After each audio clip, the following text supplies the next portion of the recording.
We're losing! Teamwork, guys, more teamwork. They're burying us alive! Well, shit. Jeez Louise. Honey, don't you want to beat those bastards?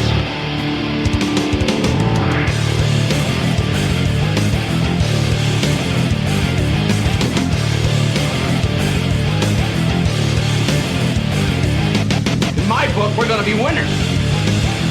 What's the matter? You got nothing left inside, huh? Because you're training like a damn bum, you know that? Screw them. What are you doing? What are people doing?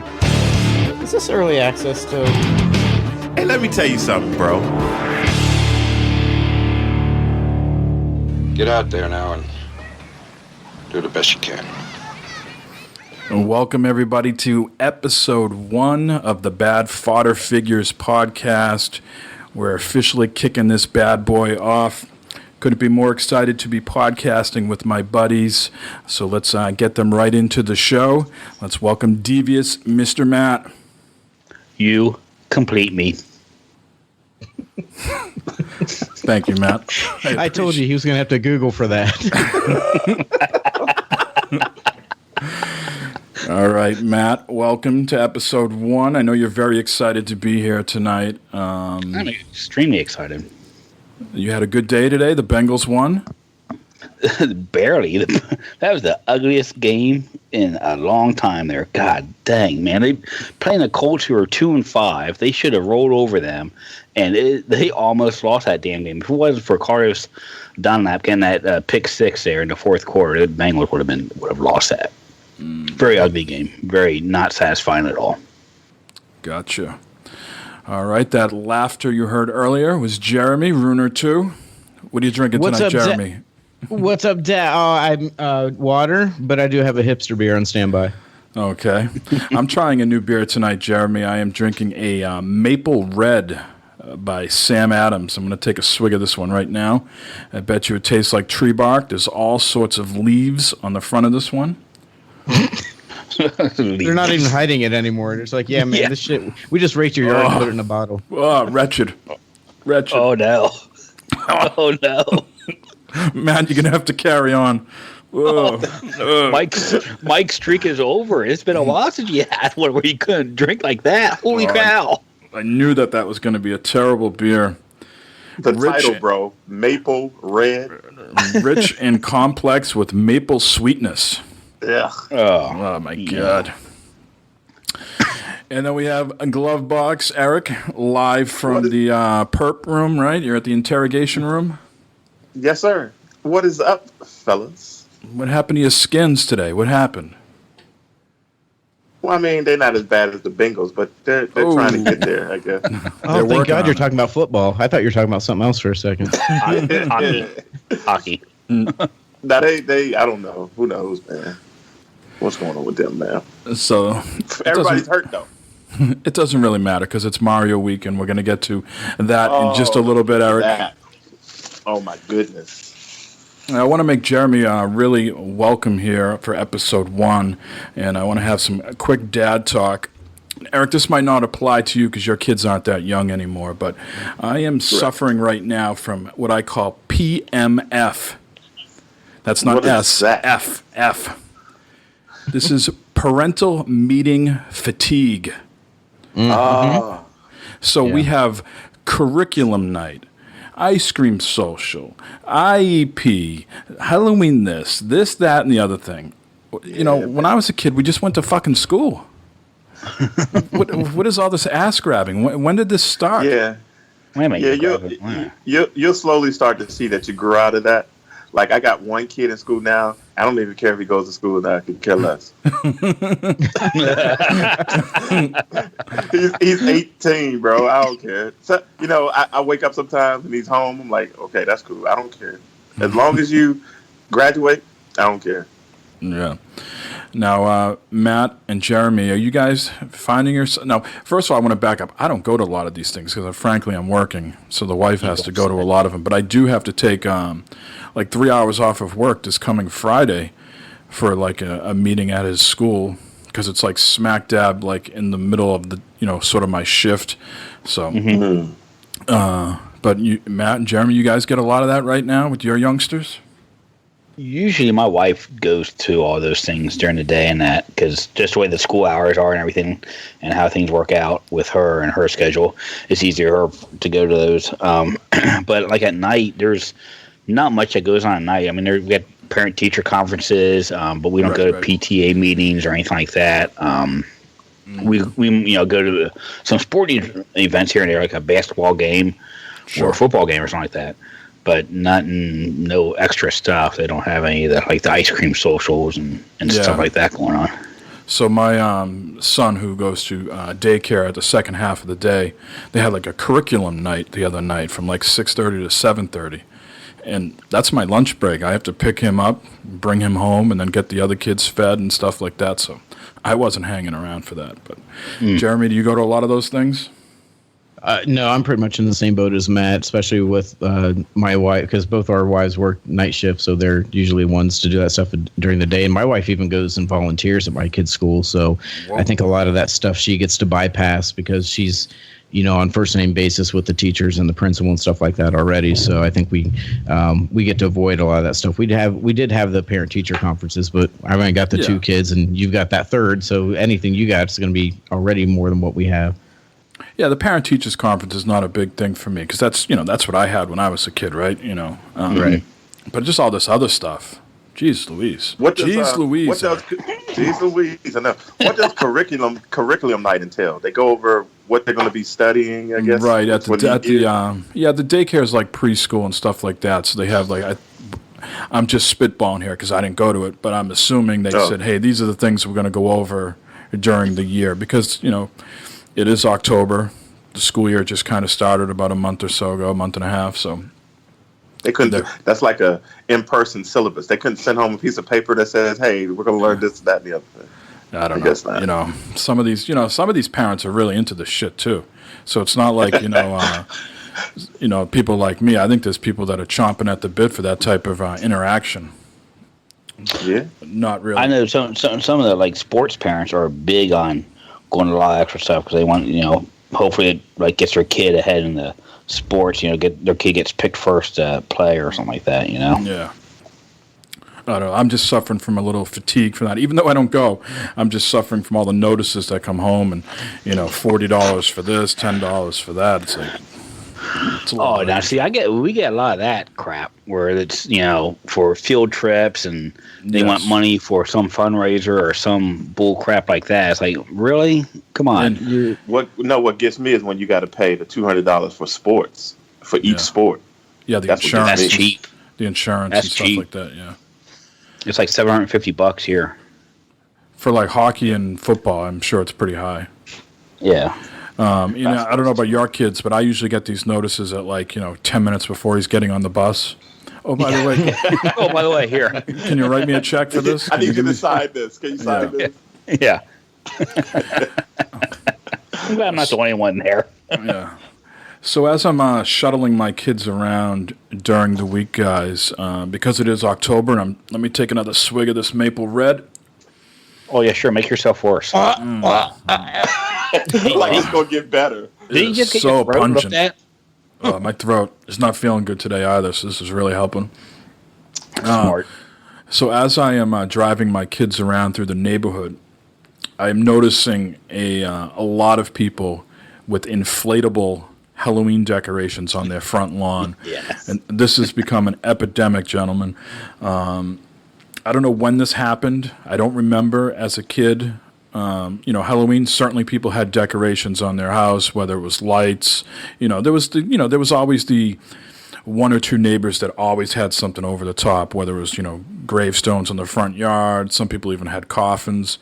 But I don't remember the people just going to like Walgreens and buying up the whole aisle of inflatable shit and then putting it on their front lawn and saying Happy Halloween. My wife despises that, Mike. She thinks it's just the worst. Anybody who blows something up or puts a light on their house, she thinks something's wrong with it. I mean, I'm telling you. Wait a minute. Say how many Christmas trees that are up right now? Yeah. But she does the arts and crafts. She makes it, right? She's not going to a store and something from China. Bro, no. Okay. No. She said that's the lazy man's way to do anything. Yeah. Man, she hates that stuff, man. So, I mean, personally, us here, we have, a few, things that we hang up that we've had throughout the years, and, it gets pulled out, it gets put back. Nothing really crazy and elaborate. I think the most we do is maybe go to Target and buy new, spiderweb, stuff that's like, 99 cents in a bag or something like that. Do you guys have any of you guys out there have a crazy budget for Halloween for stuff like this with the candy and the all the lawn decorations? Any of you guys go over the top? I wouldn't Halloween say we is have non-existent. yeah, well, that's Christmas time at your house already. That's right. I wouldn't say we have a crazy budget, but I mean, we decorate the house and everything for Halloween. We don't have the inflatable stuff. Now, granted, I've looked at some of that stuff. It looks pretty cool, some of the stuff I've seen.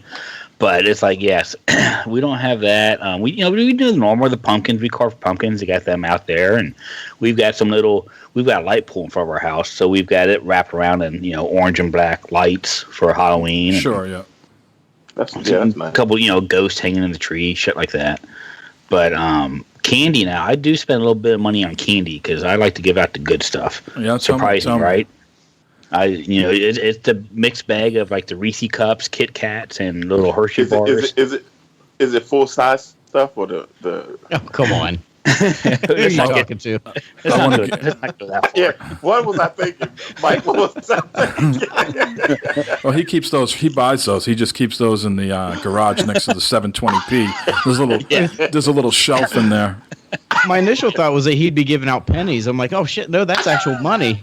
Yeah, no, I'm not gonna give out pennies. That's real money. That's tangible. And then we got a big bag of dum-dums too that we throw out there too. Dum-dums. The little lollipops. Yeah. Oh, I got you. All right. Yeah, I know what those are. Are you guys familiar with Michael Pachter? Michael Pachter, the analyst. Right, exactly. Now, I don't know how many people come in your neighborhood. I'm not sure. I get very little people, maybe 10 people at most. But he says he gets up to 700 to 800 people. And he goes out to Costco or wherever and buys full-size candy bars. So he said he bought 820 candy bars this year. Man. Michael Pachter got some deep pockets, though. He does. He I was does. gonna say, if I lived near the neighborhood that Michael Pachter lived in, I'd probably be, carting my kids over there instead of. Yeah. So no one's buying the full-size candy bars, huh? Not to give away. Hell no. Yeah, we don't even give out candy anymore because we take our kids out. And so there's no one home to give it out. A few years we just did the whole, bowl out on the front porch and please take one. And every time we'd come back within less than an hour, just either to go down a different street or whatever, and that thing would be empty. So we don't even bother with that anymore. Well, I mean, it's like an insurance policy, though, right? You leave it out there. It's a goodwill. No one eggs your house. Toilet papers. It comes back later. We can't be. We haven't done that. Yeah, we haven't done that, but maybe we'll just start setting out an empty bowl. I didn't even think about that. We'll just set it out from the start. And oh man, there he got hit. Yeah. We got a pretty decent amount of kids come here. Yeah. Well, you guys have nice in the cul-de-sac. No cars. Yeah. It's very safe environment, and the civil engineer outfit really does wonders, right? I go sexy civil engineer every year, man. It's good. It's a perfect outfit. And with the cigar too, right? You make sure to blow the smoke in the kid's face. Oh yeah, especially that one year that lady yelled at me. But yeah, we'll get the table set up out in the cul-de-sac and have a little assembly line going on there, drinking beer, smoking cigars. It'll be a good night. Excellent. Eric, do you even celebrate it? Do you even give out candy? No. No. That's awesome. I'm telling you, Halloween is non-existent. We don't even. All right. Even mention Halloween at all, so no. All right, and so no candy, none of that. So you don't need to answer this next question then, but what are the kids this year, guys? Jeremy? We're all some variation of a skeleton and or zombie. That was the theme we went with this year. Now, you do the whole family, right? Usually, yeah. It's usually the kids pick something, and then my wife and I try and match something close to it. If not, all four of us, and 2 and 2 or something like that. Nice. And so all you guys are going to be some variation of skeletons and zombies, all four of you? I think my son's like a zombie ninja skeleton type thing. My daughter's a princess skeleton thing, and my wife just has straight up just like a zippy bodysuit with a skeleton. Ooh. And I have some old zombie. Please. Yeah. Yeah. She didn't keep the one I wanted her to, but and then I just have some old zombie outfit that I've had just for kicking like around. years, whatever. Yeah, just laying around in the garage. yeah. Now, what about you, Matt? What are your kids going to be? Well, the older son, he decided he's not going trick or treating this year, so he said he's not going to dress up. How old's He's he like again? 15, right? Yeah, he's a sophomore in high school. So yeah, that's not cool to be dressed. Is this up. his first year? This will be his first year not going around trying to get candy. Yeah. I remember the last year I went around, I didn't dress up at all. I just had a pillowcase. And they're like, "What are you?" I'm a candy person. I want candy. I don't know. A candy person? My wife does not give those kids candy when we did give it out. She said I no. do not. Yeah, She I don't straight do up it told her either. no. Yeah, I'm the same way. Now, if the older kids come around dressed up, I give them something. But if they're just walking around in their regular clothes, no, they're not getting. But the youngest, I'm sorry. Go ahead, Mike. No, that's what I was going to ask you. The youngest, he's going to be a minion. A minion. And we had a big minion night here tonight. My 4-year-old just said, I'm ready to get rid of the big minion in his room. He's got like one of those, it probably comes up. It probably comes up to his chest. So now it is taunting my oldest son on top of his bunk bed. It's like looking down on him. It's like Poltergeist and the clown. Yeah, minion, nice. So is that something you can buy or something you made or what? He bought it. No, she didn't make. My wife doesn't make anything. No. It was this costume was bought last year. Especially after Matthew. Halloween last year. It was on sale. So my kids are going to be. Let's see. The oldest is Rorschach. Ooh. Isn't that that's cool. that's the guy with like the trench coat and like the hat, right? Rorschach. And the face that moves around and all. Yeah. Oh wow. My middle son did is. he come up with that, or did you? He came up with that. He's into all sorts of comic books. Oh, nice. And my middle son is Thor, and my youngest one is Iron Man. So a lot of superhero and comics and stuff. Okay, and what are you? I am working that night, so I think all I'm going to do is put a bandana on and just really sell that motorcycle biker look. Just really, really slick back that hair like Pat Riley and have the bandana, and I think everything else is just, al natural, right? So you're going as a dentist who fakes being a Harley rider on the weekends. Exactly.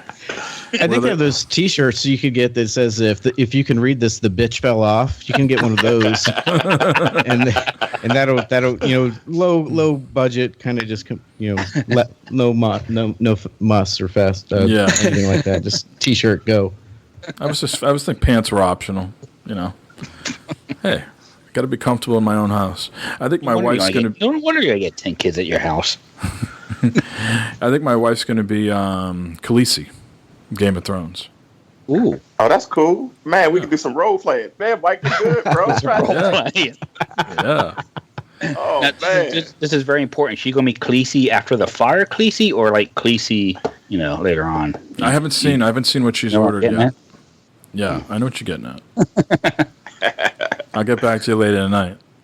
I haven't seen it. It hasn't come in the mail yet. And none of these costumes were handmade. They were all purchased through Amazon. So, little plug to our sponsor, Amazon. Thank you for the Halloween costumes this year. All right, BFF #1, sponsored by Amazon. That's right. We're high rolling. Now, Jeremy, the other night when we were streaming, if you can remember that. Because you just did a 24-hour stream yesterday, right? I did. I'm Saturday. I'm still recouping from that a little bit, but yeah. How was that, first of all? Oh, it was good. I had a lot of fun actually doing it. This was the first year I was able to actively monitor chat while I was playing, rather than just kind of having to have a second device and keep looking over and stuff like that. So being able to have everything on the same screen was nice. And didn't get the amount of donations I wanted on the day, but still got a good amount. And actually, I still have several donations that are still yet to come. And then plus a couple people I know are going to do the employer match. So if you ever do donate to Extra Life, check with your employer, see if they do a company match, because that's basically free money for a charity as well. So my goal for the year is 500. I should be able to get to that. So success, I guess. Plus, I got paid to be off work for it. So, Actually, you looked Oh, very nice. you looked very comfortable doing it. You know, for me, if I was going to do that, I wouldn't be able to do it like you did because I would fall asleep. You know, sitting on the couch like that in the lazy boy. You know, I would just be out. People would just be watching. It would be an IRL stream. Mike sleeping. you tried it a few years ago from your office chair, and then you couldn't walk for like a week and a half after that. So yeah, it's A week and a half. the choice. Dude, that was a good almost 3 to 4 months that I had a back pain. See?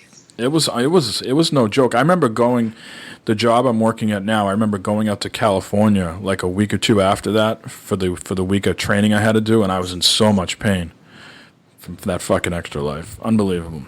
Yeah, just take breaks, get up every like hour or so, stretch, walk around. It's not too bad. You don't get that tired. Yeah. Well, So how many breaks did you take total? Oh, I couldn't even tell you. I lost track. I mean, it's not like, I was taking a break all the time. It's just, I'd stop, get up, and go to the bathroom. Or like, I think the longest break I took was maybe about 20 minutes or so. I had dinner with the wife and kids. That's cool. That's cool. Yeah, but other than that, just, get up, go to the bathroom, or go make a quick sandwich or get a bite to eat or something like that, and then get back to it. So I checked my because everything went up on Twitch and it archived everything. I added up all the times for all the streams because there were separate ones. It ended up being like just under 23 hours as far as recorded time. So Wow. nice. Wow, that's a lot, bro. Oof. yeah. And I don't know so, if I could do it. I'd like to try it though. Ugh. what's some of the? Well, you're going to tell us what you played in what we were playing. So, all right, so we'll get to that later, and we'll have more on Extra Life in just a few minutes because we got some news from RoboPig. So we'll circle back to that in just a second. But what I was getting at is we streamed the other night Bad Fodder Figures. Make sure to check us out on the YouTubes and the Twitches and things like that. But we had a brief conversation about loot crates, loot boxes, and you were kind of saying, "Hey, let's table that until we record episode 1." So, there's been a lot of complaints. Imagine that in the gaming community, people complaining. I know, everybody, calm down. But there's been complaints about loot boxes in games like the upcoming Battlefront and Shadow of Mordor or Shadow of War. So I wanted to get your take, Jeremy, because it sounded like you had a hot take, and I want to hear what you got to say. Yeah. All right. Well, I mean, my whole thing is that I think the biggest sink that I've seen about this are from the two titles you just mentioned, specifically Battlefront, which I think is hilarious because people were bitching about a system that technically doesn't even exist yet. But aside from that, I mean, the system that is in place in Battlefront is not anything new. It's something that's been around for a while in other EA games. Mass Effect 3, Mass Effect Andromeda, those multiplayers were tied to your progress in that, whether it be a weapon or a character or whatever.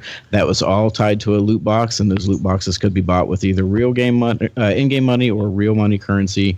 And personally, Mass Effect 3 and even the Andromeda, the multiplayer, were the best parts of those games for me. So I had a lot of fun with them. Gears of War, very similar type situation.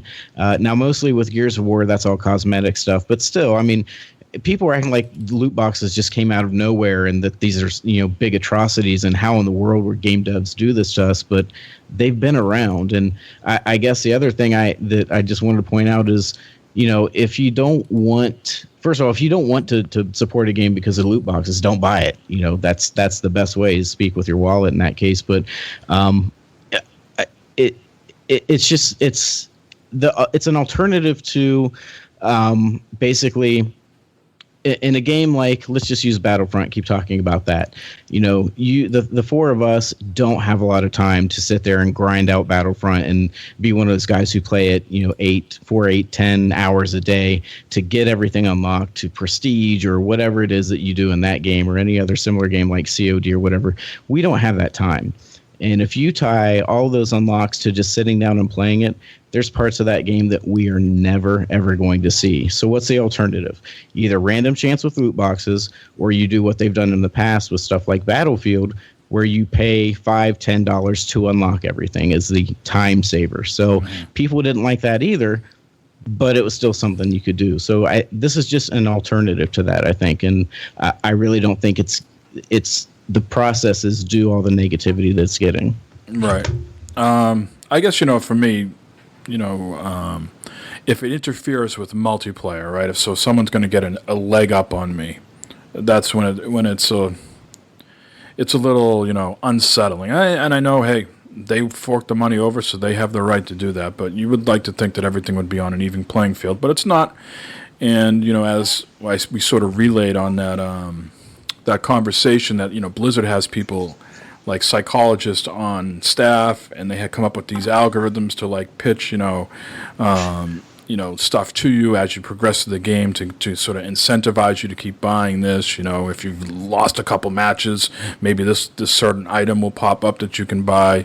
So that gets a little on the creepy side. But I think if you are one of those people that just doesn't cave in, it's all right. But I think there are some people out there that are weak-minded, and maybe there is some sort of responsibility. I think it's a little over the top when you employ psychologists to come up with algorithms to throw loot boxes at people. That seems a little crazy to me. You have any thoughts on that, Matt? I mean, I'm not one that's going to go out and buy them, so obviously I'm going to be at a disadvantage when I play, the Call of Duties and the Battlefronts against these people, because they're going to have all the super duper stuff and that. Right. So I mean, it kind of sucks on that end, but I mean, if people are going to buy, they're going to buy. If they're not, they're not. It's unfortunate that I think you already spend $60 on a game or something like that, or even $100 on special edition game. You can pay and buy more and more for a lot of these loot boxes and stuff like that. I mean, you, like Jeremy said, you can grind it out and feel a sense of achievement, doing that, or you could, kind of in a sense cheat and just get through all that. Yeah, I mean, they're not going anywhere. I mean, these companies are making billions of dollars off this stuff, so they are definitely here to stay. Right. Eric, do you buy loot boxes a lot? No, not at all. Coming from a person that like spawns and dies, I don't really care about loot boxes. And even if I bought a loot box, it wouldn't make me any better, I don't think. Right. So yeah, I'm kind of like Jeremy with that. If that's what you want to do, that's on you. I don't care about that. Yeah, I mean, if we could make a parallel to like Fortnite, I mean, how many times do I get the scar and then I get it and I can't do shit with it because my shot is no good. Exactly. So I'd spend all this money on a loot box and get this ultimate weapon, but still, I'm still the one ultimately pulling the trigger, right? So. Right. Well, that was something I was going to say too. Is I'd rather, if I'm going against somebody who's unlocked something, I'd rather go against the guy who paid for it because he doesn't have the time, or maybe he got lucky, than the guy who's already put 50 hours in and knows every inch of that map and every spawn point and has a way better advantage than I do. Yeah. I just know just because you have it doesn't mean you know how to use it. Exactly. All right.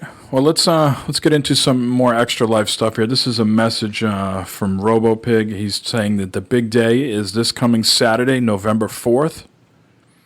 And the link for donations is tiny.cc/RoboPig, and there's a 1 instead of the I in pig. And his team page is at tiny.cc/G4G, good for gaming. He reports that the team is currently 28th out of 4,549 teams. Now, with Jeremy's efforts the other day, maybe you've climbed up the leaderboard. I don't know. Probably not that much. He said That's he could. Significant though. Out of how many, Mike? 20. Just a little over 4,500 teams. So he's 28th. That's significant. 28. Gee, Louise. Right. Well, I think some people don't do teams, right? So a lot of people just do like individual stuff. Mm-hmm. So I think like the people that probably make the most money, probably like individual people. I'm just guessing. But anyways, 28 out of 4,500 is very good. Of course, he says that he could use the help. So if people want to, tune in, you can go to twitch.tv/goodforgaming. And his goal is to be in the top 50 team this year. So they're currently 28, so we'll see what happens when the donations start rolling in, but he would really like to finish in the top 50. Wow. So if you're listening, give a follow to Dave's Good for Gaming Twitch channel. Again, that's twitch.tv/goodforgaming. Moving on here, I want to get some voicemails up. Matt, do you remember the 40 cast? Do you remember that at all? That ring? Never heard of it. Never heard of it. Never heard of it. So we had a question on last week's 40 cast. Remember this, Eric, with the 15-year-olds and the nude photos and stuff like that? Where Chew Your Beer was wondering if he could get in trouble if his son possessed a phone with the nudes. But he didn't look at the phone, and the phone's on his plan. Right. Well, Jeremy, did you catch up on that one? Did you hear that? Yeah, I did. Yeah, let's hear what this has to say before I throw my 2 cents on that. Well, this is a two-parter from Chase. So let's okay. So let's hear what he first has to say. I think he mentioned some podcast. I don't know what podcast he's mentioning right off the bat, but let's hear what he's got to say. Hey, what's up, 40cast? This is Awaken Eden again. I was just listening to the 350, so congratulations again. But at the very end, SpongeBob, he said, came in with a question, and then I don't think it got quite addressed correctly. Not because I think throwing shade at Eric. You know, Glovebox was wrong. I just have some insight on the situation, and I won't name any names because you know that's wrong. But I had a friend that I used to play video games with, and devious Mr. Matt. He was a father.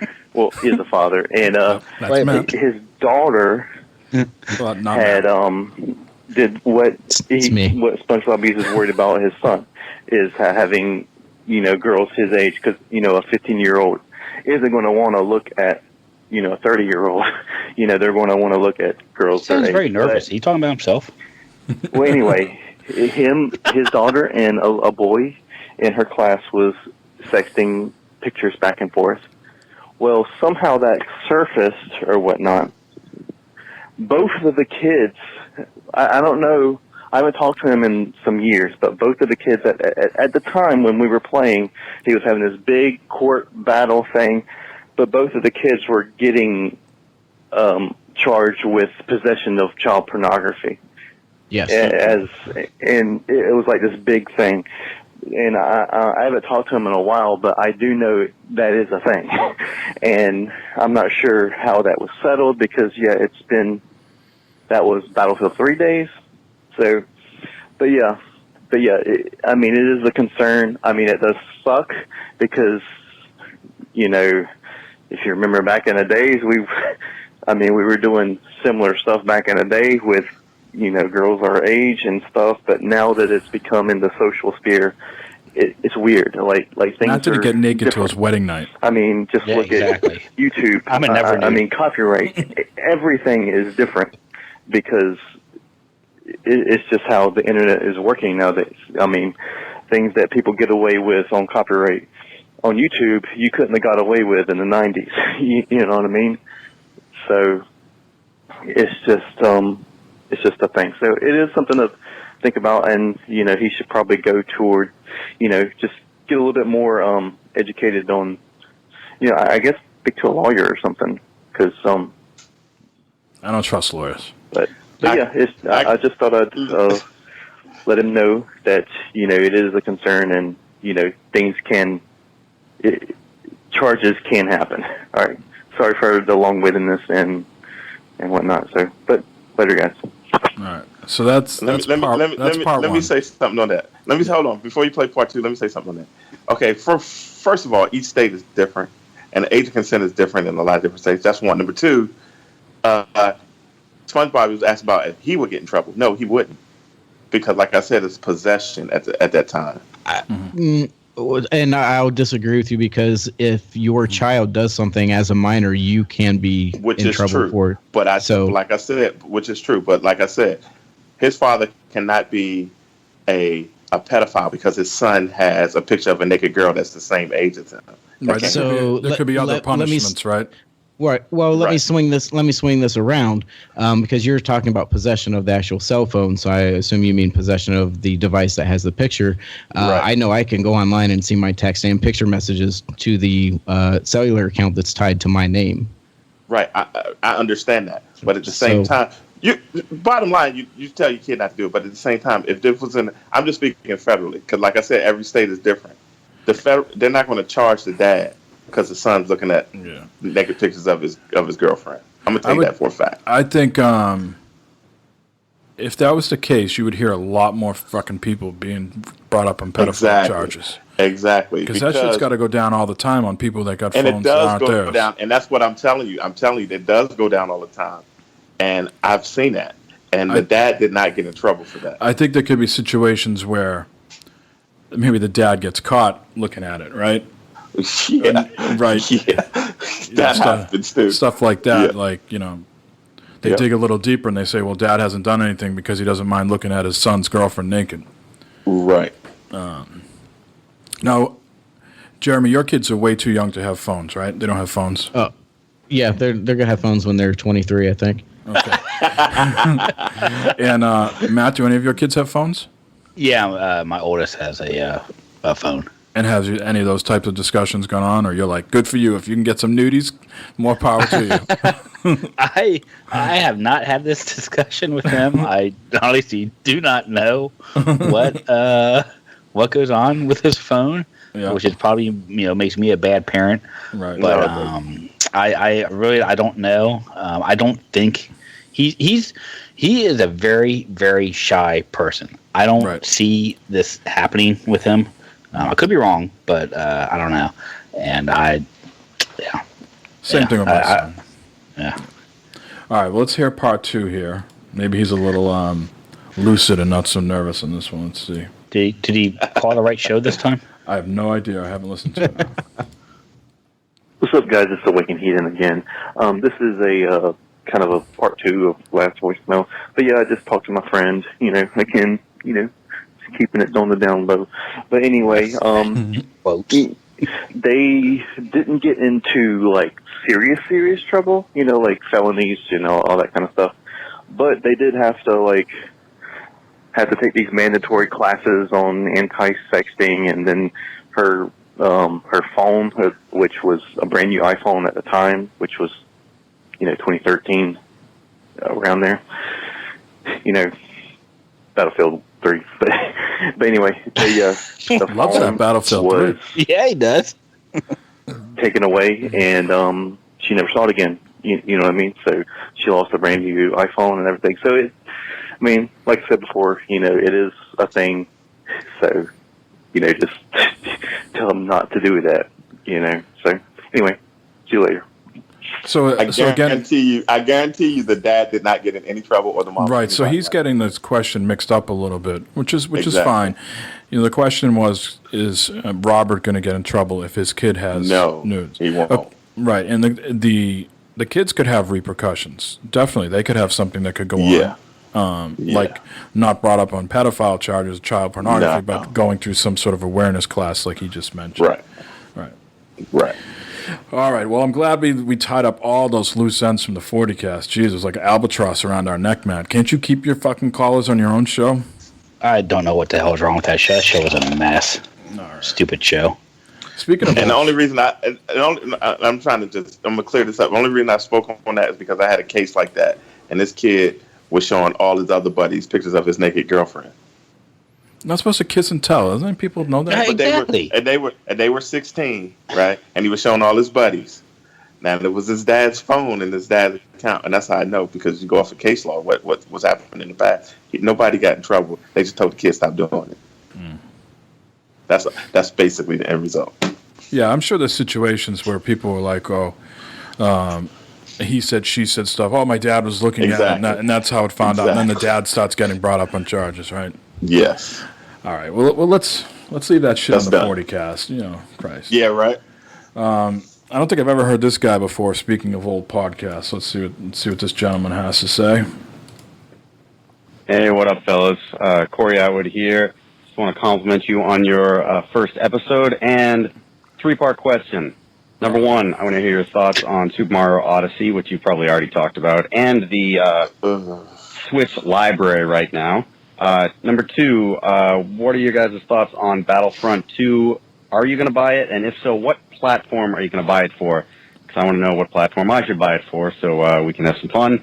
And number 3, are you guys going to PAX?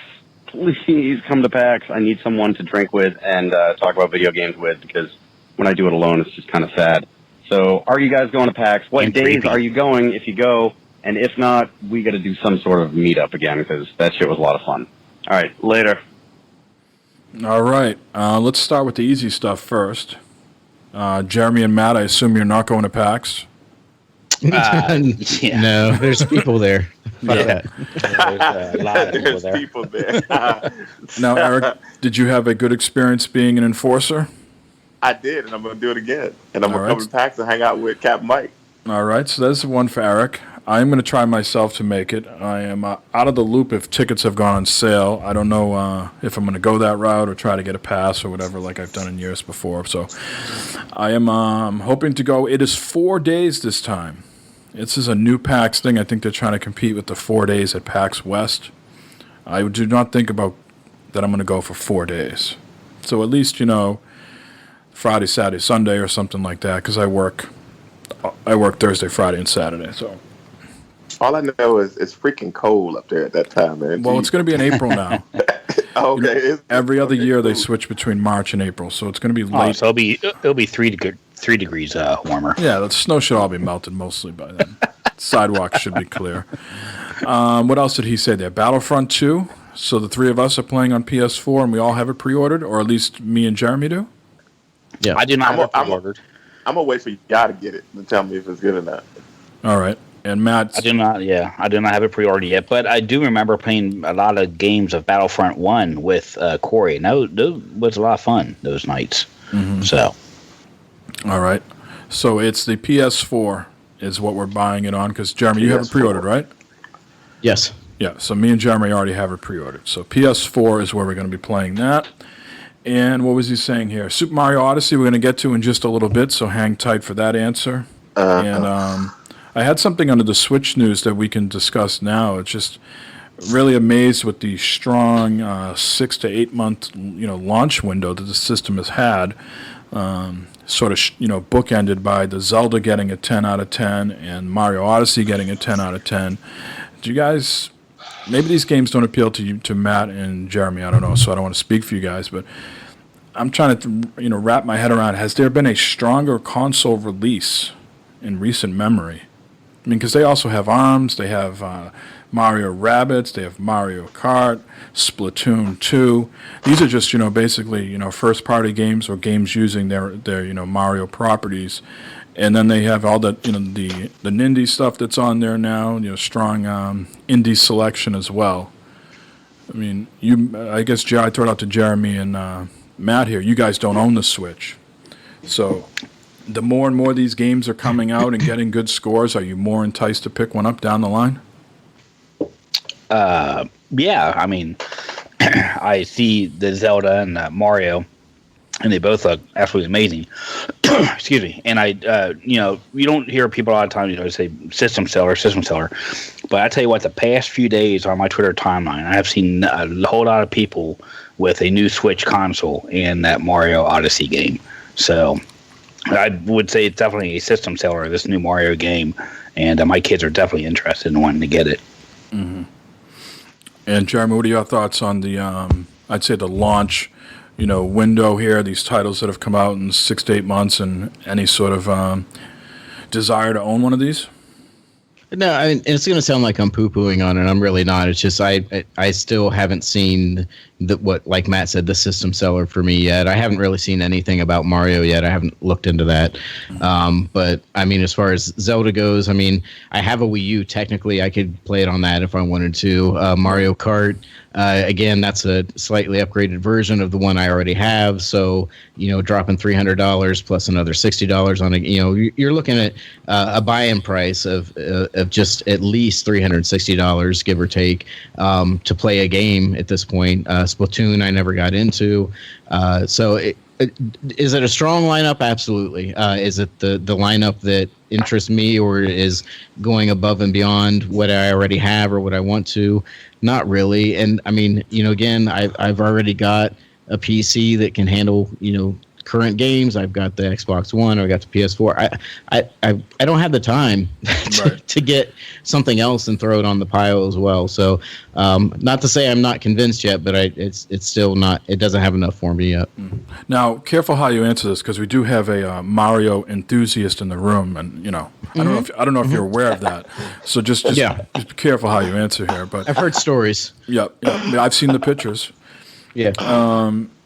It was on your son's phone, though, right? No. Yes, not on my own. So, where is your love for Mario? Now, I think a few years ago, if I remember right, because I stalk you on Facebook, weren't you and your wife Mario and Luigi? Yeah, right? Well, no, technically, because I was looking for my zombie outfit today, and I had to pull those out. That was Video Game Guy 1 and Video Game Guy 2, according to the costume packaging, because of course they weren't licensed. But yeah, well, and again, that was because my daughter wanted to be Peach, and my son wanted to be. Oh God, right. I can't remember what he was something else. So we just said, okay, yeah, sure, let's do that. So again, it's not that I hate Mario. It's just, if I sit down at the end of the night and my choices are like PUBG or Injustice 2 or something like that, or going to go play Super Mario, whatever, I'm going to go towards the earlier stuff that I mentioned. So gotcha. So it's just the games just don't really speak to you at this point, and the other sort of indie stuff on there you can get on the platforms you already own for the most part. Right. Exactly. All right, and we will circle back, Corey, to Super Mario Odyssey in just a little bit when we get to what we've been playing. And we have one last voicemail here from Fred French. Oh, man. Red butter. Yes. What is up, gentlemen? Oh, Fred French checking in for episode 1. Boy, does this show ever smell new and fresh, huh? It's unbelievable what you guys did with this place. It's got that new podcast smell. Bust out the champagne. Let's party. Episode 1 of who knows how many, but many, many. I think he's been sniffing mustard bottles. I know I don't have champagne, but I'm going to give a little nod to Glivebox because I'm drinking some Crown and Coke while making this very first phone call. Hey, here's my question. These guys seem to be rocking the PC games anymore.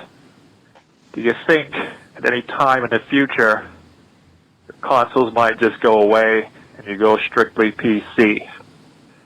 Fred's just wondering, because it seems like the PC movement has you guys, and it's just tearing you out to sea, while us console people are sitting here. Now, I know you're going to say, I still play I know you guys still play the console. I know you didn't totally abandon it, but I'm just wondering if maybe in the future you see, you know what, it's time to just go PC only and leave the consoles behind. Just wondering. I don't really dabble with the PC, and I'm going to let you know a little story here. Can open the files up. It's been a long time. Not many people notice. We can open the files and let the public know. When I was in high school, I took a typing class. Sat in the back with one of my friends, and we basically just goofed off the entire time. Final exam came. We didn't even type a word. Just kind of just sat there.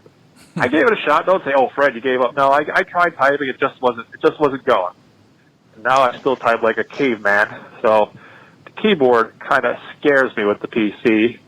But anyway, back to my story. We both failed. That's just 20-minute voicemail. My friend, being the genius that he was, walked up to the teacher and said, "Hey, you fail us, we'll be back in your class next year. You pass us, you'll never see us again." Old French got a C. Yeah, that's a little bit below average, but I didn't do a thing, huh? Yeah, tell that kid story to your grandkids, people. But really, no. I mean, the mouse doesn't bother me, but I don't know. The keyboard, I don't know if I can really rock that keyboard with a PC. That's my hang-up, guys. Give me some input. Congratulations on the new show, guys. And as always, arrivederci. I hope that was a pun. Give me some input when he's talking about the keyboard. But. I'm going to give this to Fred right here. Fred's awesome. Yeah. I will say this about typing class. I took it in high school. And it was, to this day, it was the most important class I ever took.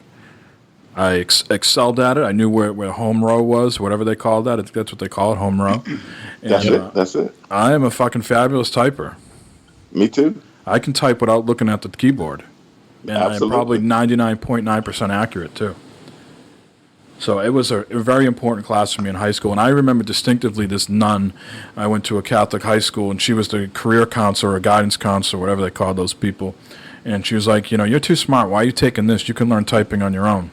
I was like, because I'm a senior, and I'm taking, typing, and I'm going to have, 2, what do they call those, when you had free time, free classes or whatever. I forget what they would call those. But Study hall? Elective? Study hall. Thank you. So senior year was awesome for me. So, Anybody else have any good typing stuff before we get to his question? Yeah, I had typing class as well, and we had electric typewriters. And it was the second day that I discovered the record function on it that we weren't supposed to know about. So basically, typing classes type this sentence over 50 times. So I would type it out once with the record, and then just paste, and be done. Yeah. Nice. Wow. That's probably another thing I should say is that I'm older and we had real typewriters. Yeah, I think that's what I'm about to say. Jeremy, you had word processors? No, they were electric typewriters. So you still had to put the paper in there. Well, like instead of like having to turn it, you just put the paper on top, hit the button, and like kind of feed it through. So it was a halfway in between. It had a little like LCD screen on the typewriter, but it wasn't a straight up computer word processor thing. Now, what about you, Matt? You were going to say something? Well, I taught myself. I didn't take typing in high school. I was like, I don't need to type. I'm not going to learn how to type. I don't need to do that. Well, goddamn, if I didn't get a job where I type every freaking day and do stuff on the computer. But I kind of taught myself. When I first got my job that I have now, is when I really learned how to use the keyboard and mouse and type and everything. I went from a pick and peck person to one who can type very fluently now. Now, why did your boss come over and say, why does XHAMSTEER? Why is all those keys worn out, Matt? What is... Yeah, those buttons just kind of come naturally to type in for some reason. I'm not sure why. Oh, boy. All right. What was his I can question? type this with one hand, too. Jeremy just got it on record. It's like a fucking macro. He hits it, boom.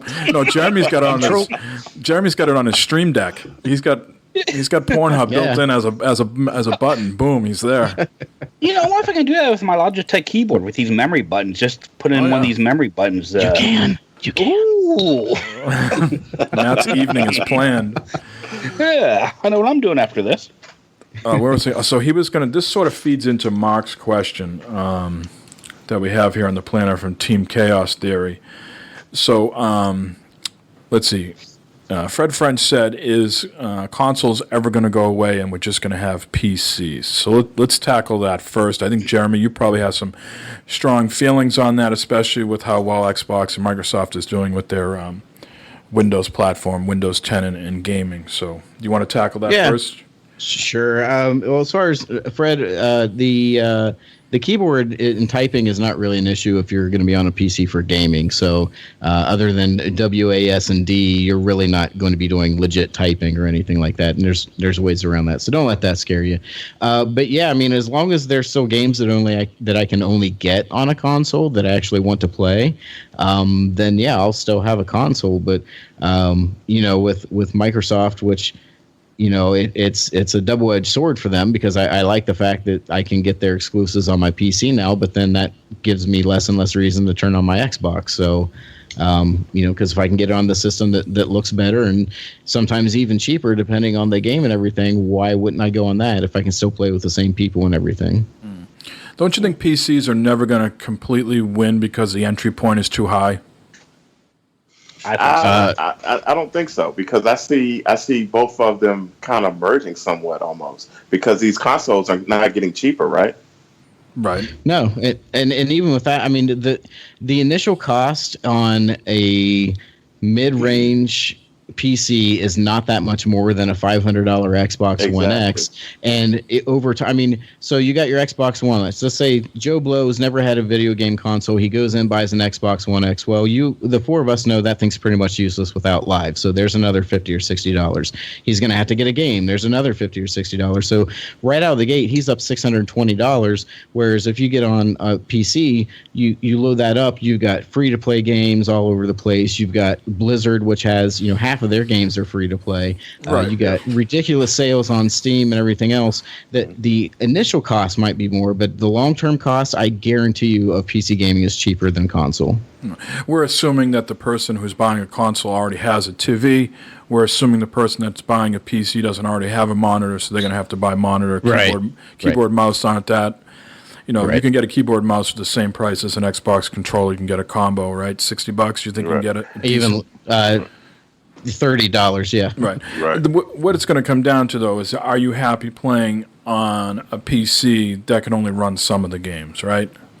So if you let's say you go out and buy a $500 PC, your system's probably going to struggle to run PUBG the way it's optimized.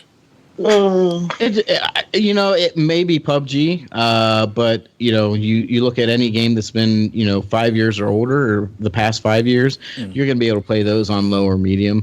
And a PC is an emulating machine, so you got all the other consoles from previous generations already right there too. If you're really into I have to play all these games because hey, everyone loves backwards compatibility, right? Yeah. I just think it's never going to go away because there is too many people out there that don't want to mess with this stuff. They don't want to go into, video cards, RAM, BIOS, drives, and things like that. They just, they put in their day's work. They're blue-collar people. They come home. They're tired. They got an hour to unwind after they just put the kids to bed, and they just want to boot up a console and not deal with something that could go awry. Now, certainly, consoles are getting more advanced, and there's updates when you turn them on, but now they have, automatic updates. There is a little bit of less, fuss with the consoles than they are with the PC. Do you think some PC people are going to go the other way, like get an Xbox One X and buy a keyboard? I think the only people, if the true PC people I doubt will ever go to consoles unless they're also into esports and things like that, because a small example would be Call of Duty that's coming out this Friday. That's an esport game, and that's played on the PS4 when they play competitively. It's on the PS4. It's not on PC. So I think you'll see those people come to the consoles, but I don't think, unless someone's really had a bad experience with their PC and it's like they don't have the money to buy something again, then I could see them going to consoles for like a stopgap or something like that. But I very rarely see people going the other way, PC to console. It's always the other way, console to PC. I could be wrong. What about you, Matt? Did you start on PC and then go to console? I mean, back in the day, I had a little bit of PC stuff. I never had a real powerful PC. I was more of a console person that I focused on most of the time. But you were a World of Warcraft guy, though, right? Yeah, right. But, I mean, you don't need much PC power to run World of Warcraft. But that was pretty much what I did for PC gaming was that. Then, the console with the Xbox 360 and so forth, moving on from that, just kind of it's easy. You go to the Best Buy, you buy it, you take it home, you plug it in, you play a game. You don't have to worry about drivers or anything going on with that, and this didn't work or this didn't load right or something like that. It works. It's simple. It's easy. It works. I don't see the consoles going anywhere. I see them getting more powerful and more so forth and stuff like that. More PC like. But I think still you're going to have the console. It's going to be easier to manage, easier to deal with than the PC. I think you have to have a desire to tinker a little bit, if you're going to be a PC guy. Everything's not always going to work. NVIDIA could roll out an update that does something. You're going to have to roll things back. So you're going to have to be committed to doing that type of stuff. Mm-hmm. Let's move on here to Mark, Team Chaos Theory, a guy that we play a lot of Fortnite with and other various games. He's been a good friend of ours and for the show, 40cast and Gamers and Beta, so happy to have him on board here with Bad Fodder Figures too.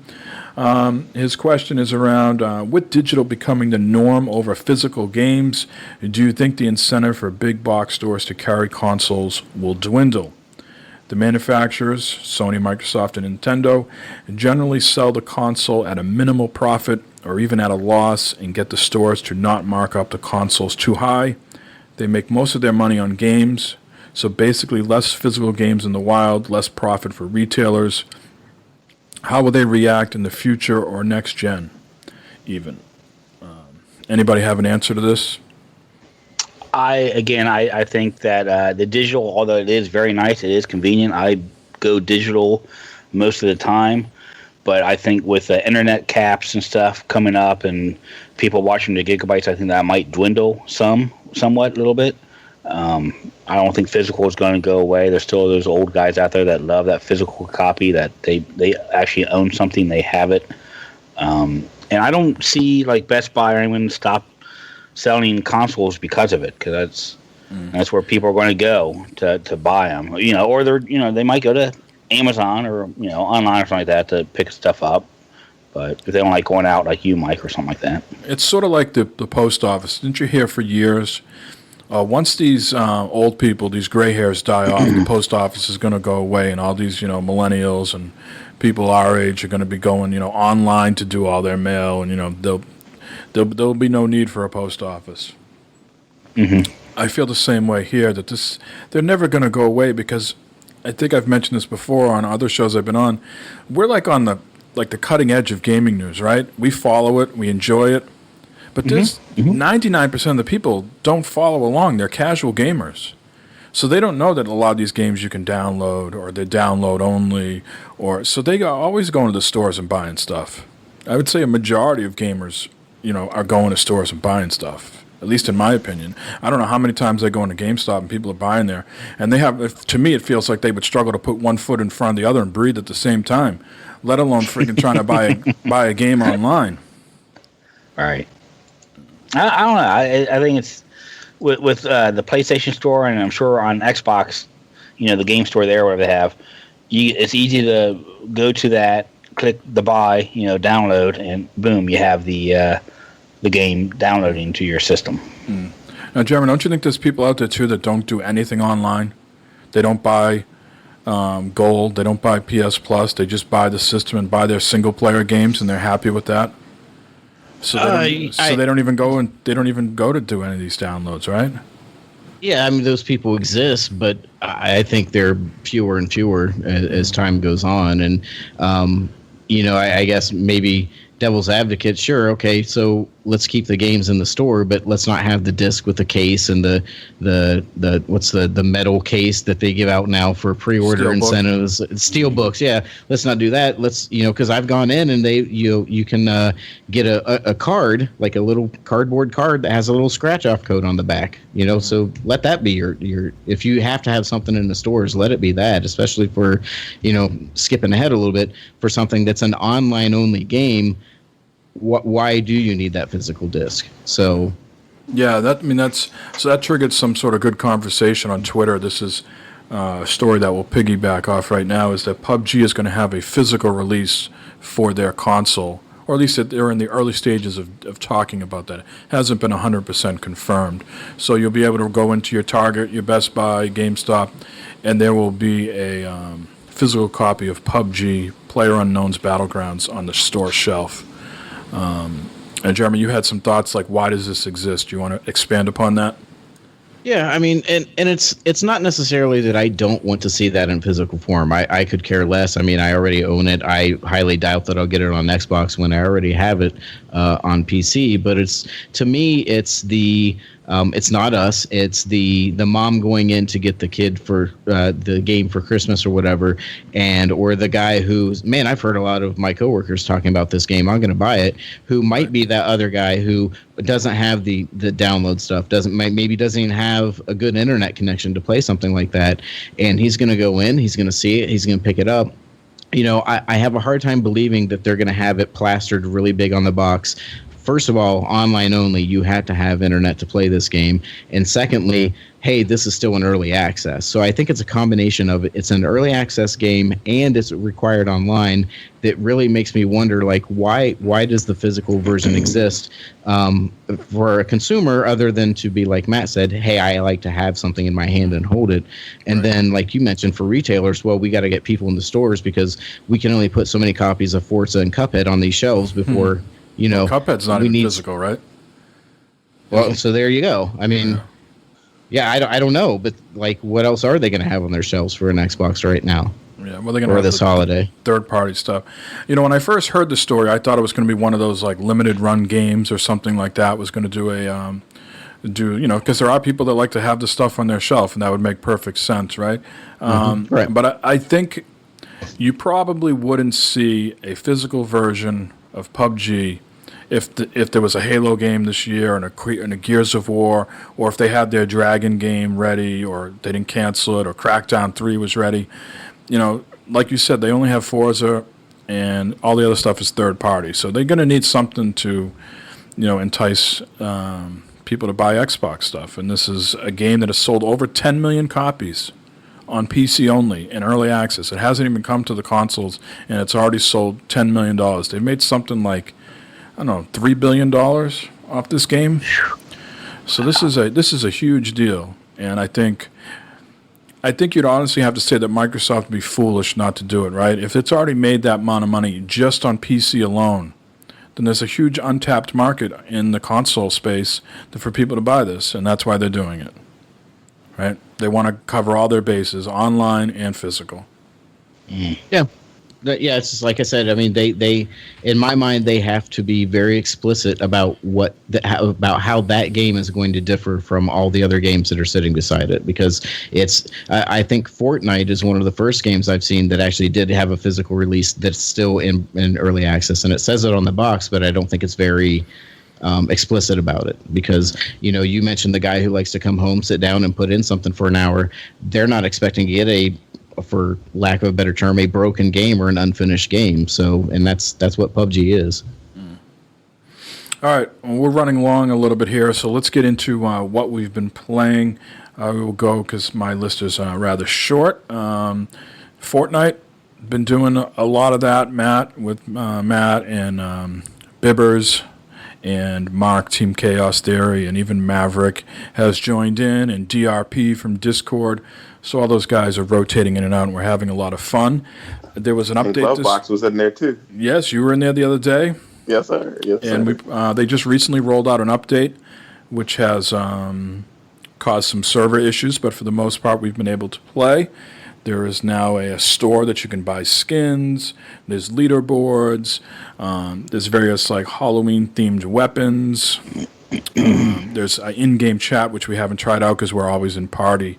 But they're really delivering updates early and often. And I even think since they put this update out, they've even patched the game once or twice. I know I took an update yesterday. So they are heavily supporting Fortnite, and I think it's, again, to get out in front of PUBG as much as possible.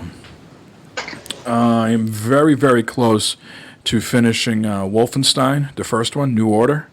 I'm at the sequence. I am back at sort of the beginning of the game, that guy that cuts everybody up, which is Dead Shed, is that his name? So I'm back at his complex and ready to take him down. So I think that's the end of the game. And other than that, Super Mario Odyssey, and we'll get to that when Eric's turn goes. But that's the three things I've been playing. Matt, what have you been up to? Fortnite, I've been doing the PvE mode a lot on that. I played a lot yesterday morning. I played some this morning. And I think that mode is not getting the love it deserves. It is a lot of fun. Well, that's Jeremy's fault. Jeremy's out there telling people not to play it. Everyone listens to me, so yeah. Yeah, you gotta blame. I think it's great. I'm really enjoying it. If you like the whole tower defense horde mode type of thing, I think it's well worth the money to get that and play and try and beat off the horde. Beat off? Whoa. That's why I like the game so much. But it's a lot of fun. I really enjoy it. I think people should check that out, not just the battle royale mode of Fortnite. Drunk. I am getting there. I'm drunk and sleepy. But I've been playing a lot too. My 2DS Zelda Link Between Worlds. That is a lot of fun. I mean, that brings me back to the old Zelda days, Link to the Past, the original on the original Nintendo. That was a whole lot of fun there, and this game's a whole lot of fun too. Going through the dungeons, trying to figure out the puzzles to get through the dungeons and stuff like that, and collecting items, everything. Just a great game. I'm really enjoying that. And that's about it, really, for me. All right. Jeremy, let's hear what you played during the Extra Life. I played a lot of stuff, and some of it was a blur. I will say that I picked up Injustice 2. It came like the day before I started the marathon, so I actually played the whole story mode of that first thing. Really, really good story. I know that the idea of a fighting game with a good story mode is becoming more and more acceptable, but it's still a good one there.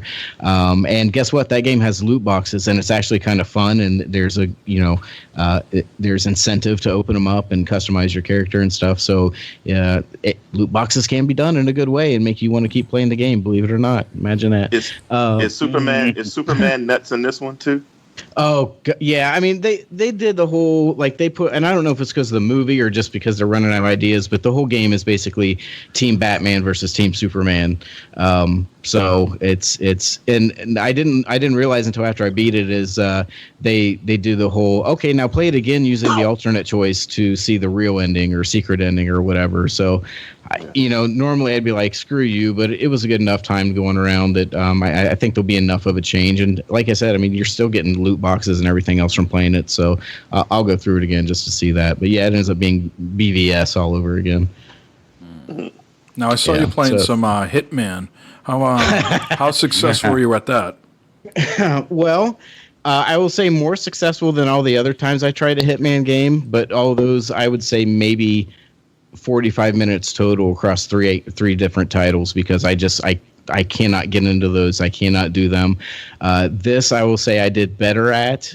There was some hand holding going on, but I like the way that it differs from the other ones, because the other ones were basically as soon as you get caught, you're done. It's over. There's no way to really fight your way out. And not that you could technically fight your way out of this one, but I could see you. I did have like a last minute mission that I finished that just after I screwed something up, I just ran to the end and got what I needed from it. So I will go back and play it some more.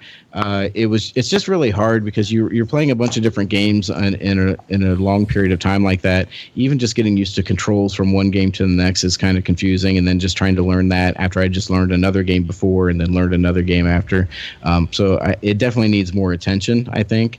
But yeah, just trying to figure out how to do the things you want in that game is definitely interesting. All right. Anything else you've been playing? Warframe. Just been checking out that Warframe. It's an off and on love affair for like 4 or 5 years now, and so I'm on an on phase right now, and just waiting for them to roll out that new update from PC to the consoles and see how it goes on there. Excellent. Anything else? That's it.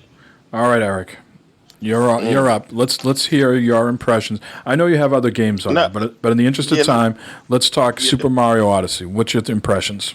Okay, first of all, the Switch totally blows my mind, dude. This thing, because I would think when I first got it that the graphics and all this stuff was going to be subpar, but this Mario Odyssey game and the Zelda, they are looking fantastic. I don't know if you ever played. Have you played George on TV? I have, and you know what else looks fantastic? That ARMS game. It might not be for you, but that thing is a work of art.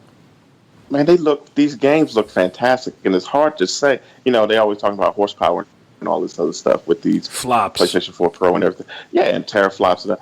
Man, this thing is right in there because Mario Odyssey looks amazing. It looks amazing, and it's such a great game, man. So far that I'm in. So I just can't stop playing it.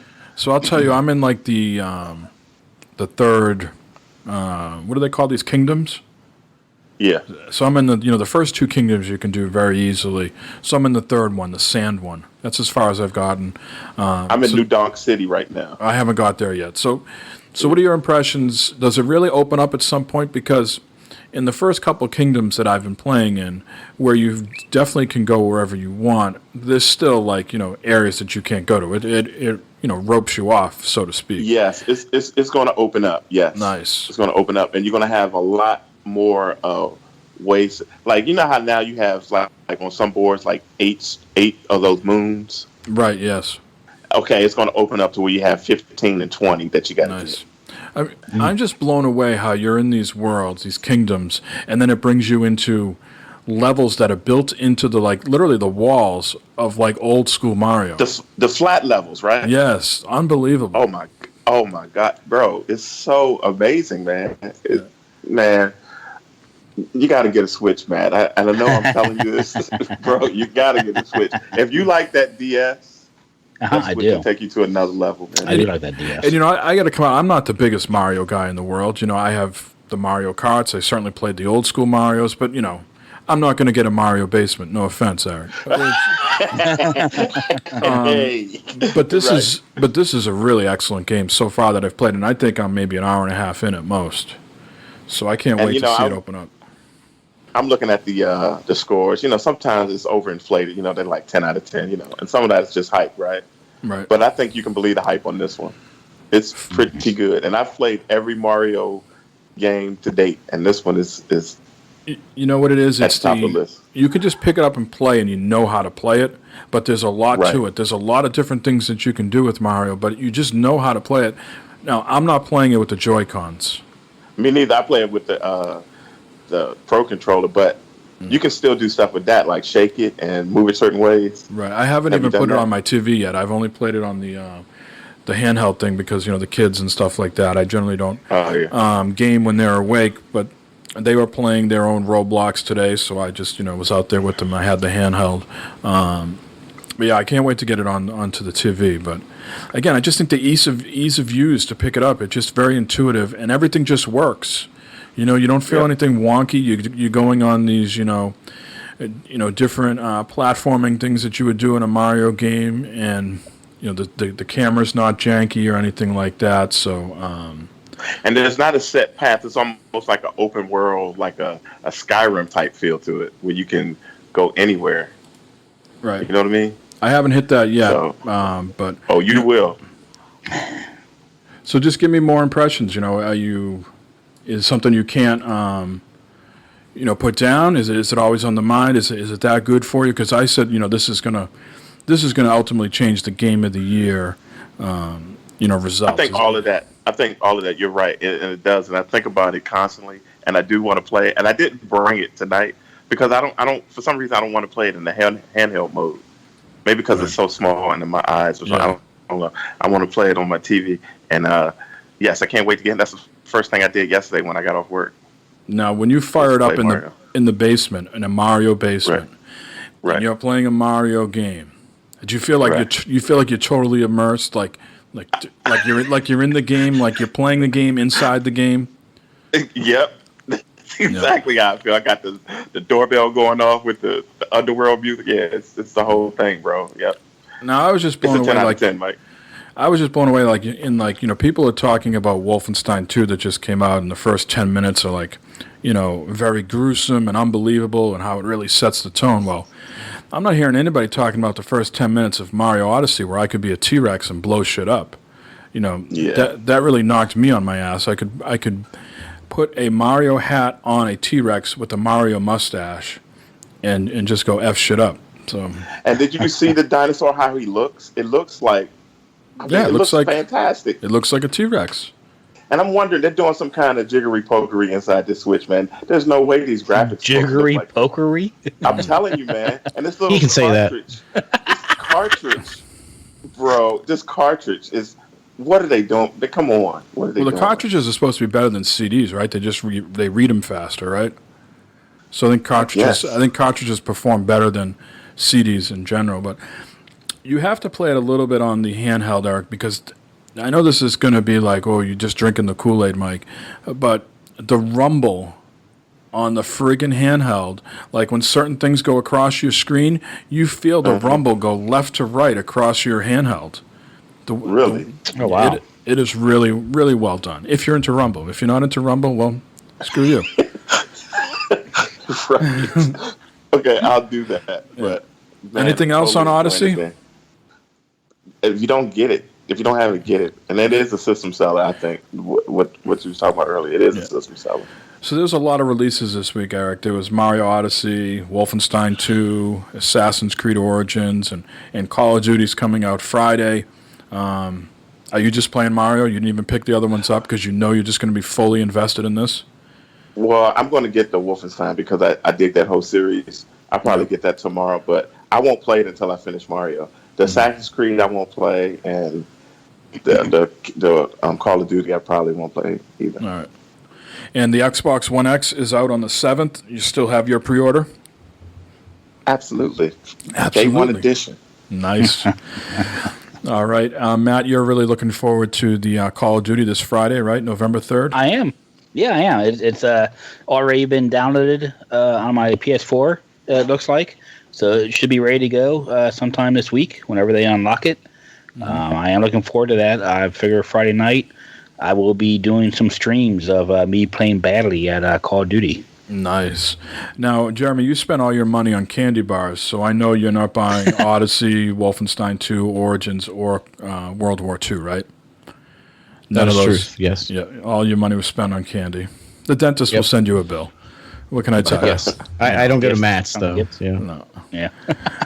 All right, gentlemen, let's segue over here to some news. We already talked about the Fortnite updates. Did you have anything else to report on those updates, Matt, that you saw that you wanted to discuss? The ones that yesterday where we had the issues with and stuff? No, just the patch itself. Let's not throw shade at Fortnite. You know, Epic's one of our sponsors too here. Come on. Well, I do want to bring up the they have a Halloween event going on with in the PvE mode. And that is pretty cool and refreshing that they did that. And I hope they do something for Thanksgiving and Christmas also. It kind of reminds me of the old World of Warcraft days where they would have throughout the year different special events and stuff like that where you could get different types of loot and special skins and stuff like that. So I think that's pretty cool that they did that. Now, couldn't one make an argument that Fortnite is just one big Halloween game? Possible, yeah. But it's more Halloween-y. Now okay. There's got like pumpkins. They have inflatable trains in their front yard with the skeleton, and the door opens up, and then it goes back. Yep. Mm-hmm. All right. It goes boo. All right. Well, the next time we stream, guys, on Bad Fodder Figures and we play some PUBG, we need to be aware that the blue zone are now deadlier. The first wave is still the normal, blue zone. It doesn't take your health down, and they didn't change that. But subsequent blue zones are going to deplete your health faster. So just keep that in mind when we're driving around and going for pan kills and pistol kills only, that if we dilly-dally in the blue zones, we're going to die faster. Great. Everybody aware of that? Kill me in that game. Something else to kill me in that game. Mm-hmm. Jeremy, did you write that down for when you and your wife play? Blue zones are going to kill you faster. Absolutely. How is her PUBG skills going? Is she still playing, or did she give up? Well, in a roundabout way, she hasn't really given up. She's just been a lot busier. You guys know I had a birthday a few weeks back, and I turned 40. So I was having a rough time with that. So I decided the best way to do that was start banging a college chick. But rather than get divorced, I just decided to have my wife go back to school. So that way, so now she's going back to school for her bachelor's and is actually in the process of getting a promotion at work to a manager position. So I think her PUBG time is pretty much non-existent for a while, sadly. Well, she can play PUBG in doggy style. Oh. Oh. Ooh, hey. That's true. I'm sorry. I had to go there. Jeremy, tips from behind. Oh, just a tip. Let's move on here. Desperately need to want to move on here. PlayStation news. So there's going to be a PlayStation event in Paris, France, at Paris Games Week. They are going to be announcing 7 new games between PS4 and PSVR. And there's going to be 21 updates to existing games that they're going to go over. So, I can't remember so I don't think Sony goes to Gamescom. So usually you get a lot of Xbox news out of Gamescom. And this is where you get the Sony update. They go to Paris Games Week instead. So be on the lookout for that tomorrow, 9 a.m. Pacific time, for that announcement. Last couple bits of news here. 13 OG Xbox games now available via backwards compatibility. I am one of those guys, I admit it. I really don't have any interest of going backwards, so this doesn't do much for me, but maybe some of our listeners care. Some of the highlights are Star Wars, Knights of the Old Republic, Prince of Persia, Anything else really get anybody excited there? Fusion Frenzy, wasn't that in like the cutout bin? So I don't know how that really gets people excited, but there's 13 titles. There's a big elaborate article on IGN about the love affair of these people that did this, and you know how it was a work of passion, and how they really got to just sort of, you know, they have these teams at Microsoft that just let them go off and do what they want, and this was a passion project, and this is how we have those games now. So, any interest to go back and play any of those, Jeremy? No. No. No. You know, they can put, and this might be a crude analogy, right? But you could put, like, you know, hot clothes on, you know, 60, 70-year-old woman. Doesn't mean it's, you know, up-to-date standards, right? You know, these games are still caught in a certain time they're in. They might look better, but they still have the game mechanics for when they came out. So nothing like that has been changed. So I really don't have any interest in it, but some people are nostalgic and they're going to go back and do it. Eric, you didn't buy any of these, did you? No. And Jeremy's got some beer or champagne, I understand. He's going to pour one out right now. Microsoft has officially killed off the Kinect, discontinued the production, so anything that's in the store is the only thing that you can have right now. Otherwise, you know, they're not going to make any more. And they said they sold approximately 35 million of these. And no one has gone out and bought these individually. Like 35 million people haven't gone out and to the store and said, "Give me a Kinect." They must be taking that number for people who bought consoles that already had it packaged in, right? Wouldn't you think? Right. Yeah. Because they really, I thought, dropped the ball as far as games for that thing. It had other functions that people enjoyed, but as far as games, there was very, very little, I thought, that enticed anyone. I'm not going to be shipping you a Kinect, Matt. Okay. Okay. Back out. Yep. So that's pretty much what I had, Matt. Did you want to, in the interest of time, did you have anything you wanted to discuss with terrible topics, or you want to shelve that for another day? I got one because it's very timely with Halloween coming up, and since the show's coming out, all right. And we'll go through this very quickly. It's pairing wine with your Halloween candy. Okay. So we'll go through this very quickly here. And here at the top is Mike's favorite candy corn.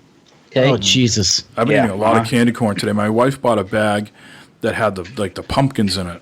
Oh, the pumpkins are the best ones. And you wonder why your throat's screwed up. Yeah, so candy corn and something called Prosecco. Prosecco.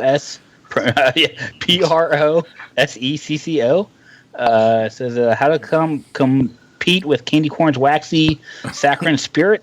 It says bubbles and lots of them. So this must be like a champagne type of thing. The effervescence in a clean, elegant, sparkling wine not only mellows candy corn's over-the-top sweetness, it helps coax out the inherent creaminess of Halloween's most divisive candy. So there you go.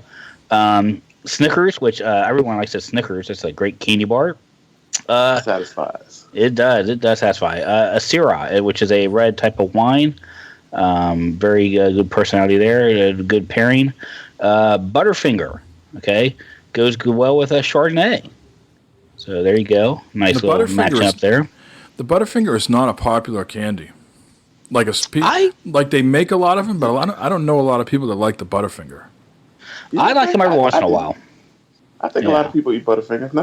No one in my house eats the Butterfingers but me.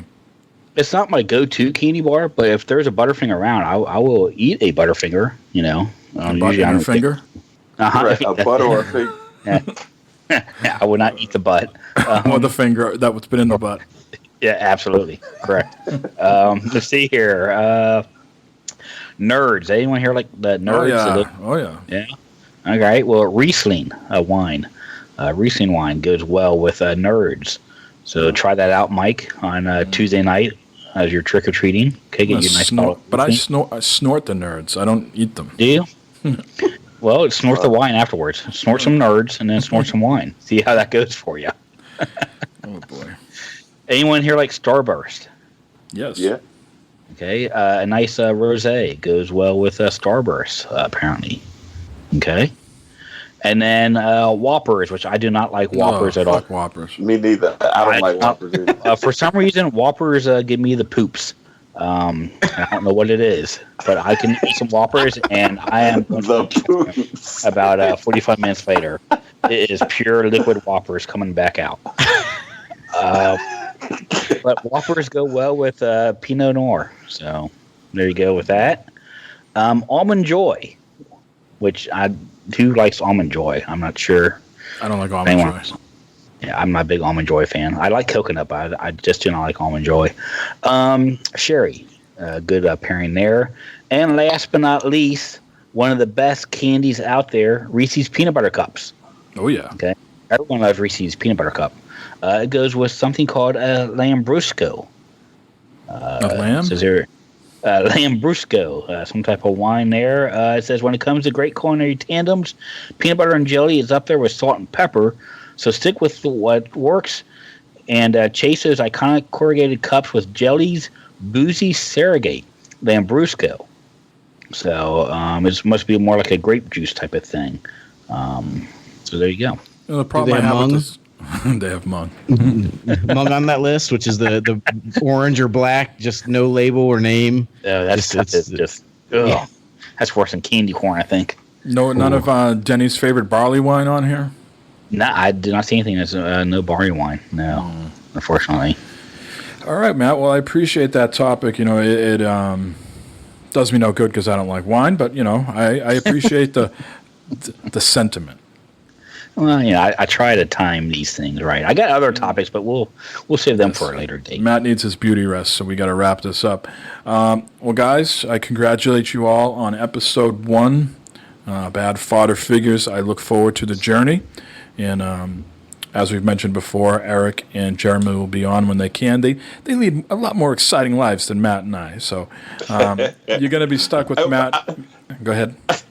I heard you, by the way, when you said, "Hey, what game did you get those?" I heard you, but I was just talking on the radio and I was talking to. I know. I understood. Yeah, I think it played well with the silence. I thought, right. I thought that was the answer I was looking for, anyway. So it was. So again, congratulations, guys. I look forward to doing this again. And so people out there that are listening, you can hear us on iTunes, Stitcher, Google Play Music, TuneIn, Podbean. If there's anywhere else that we should be that we're not, please let us know, and we'll see if we can get the podcast there. Trying to think of other things to talk about here. Twitch.tv, Bad Fodder Figures. We need people to subscribe to us on YouTube, so look for our Twitter handle with that link so you can subscribe.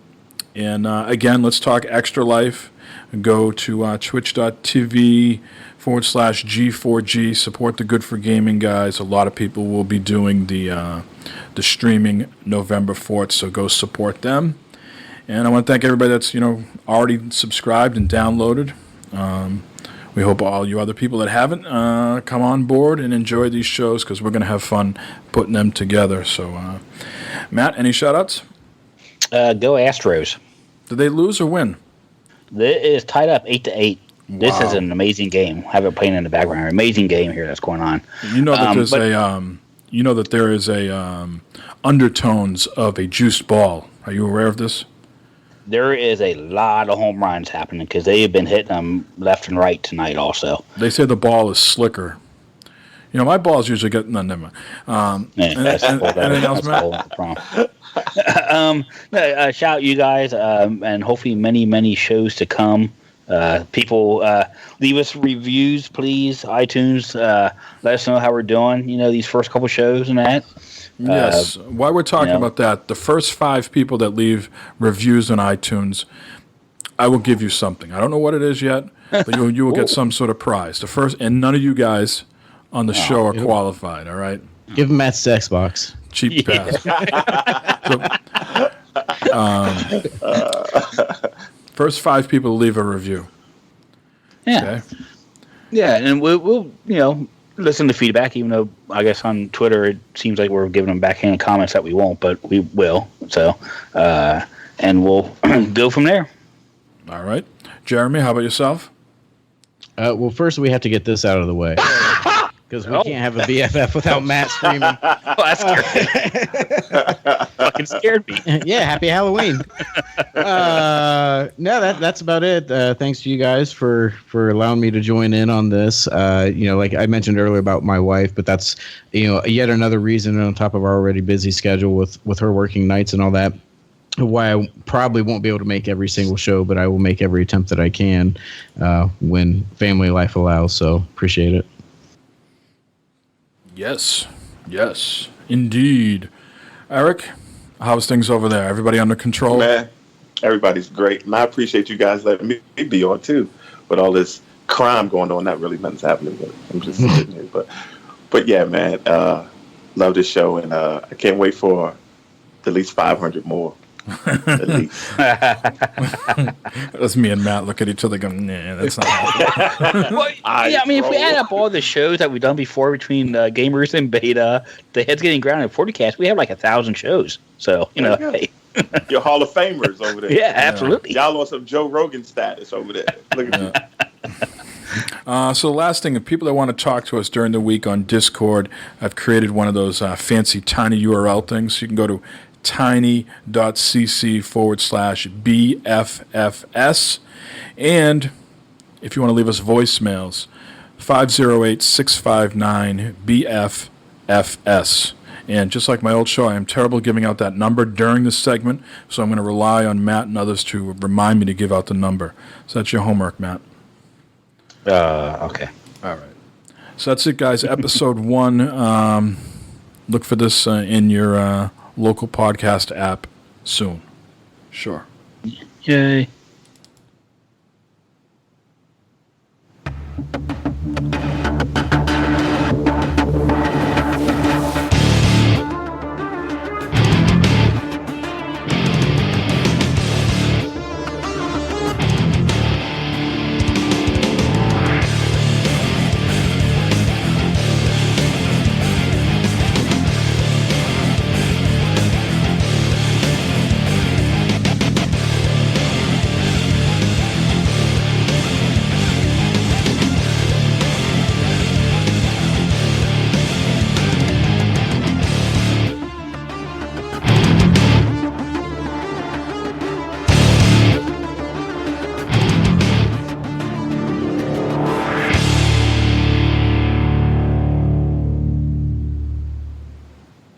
Well, what the hell is supposed to do, you moron?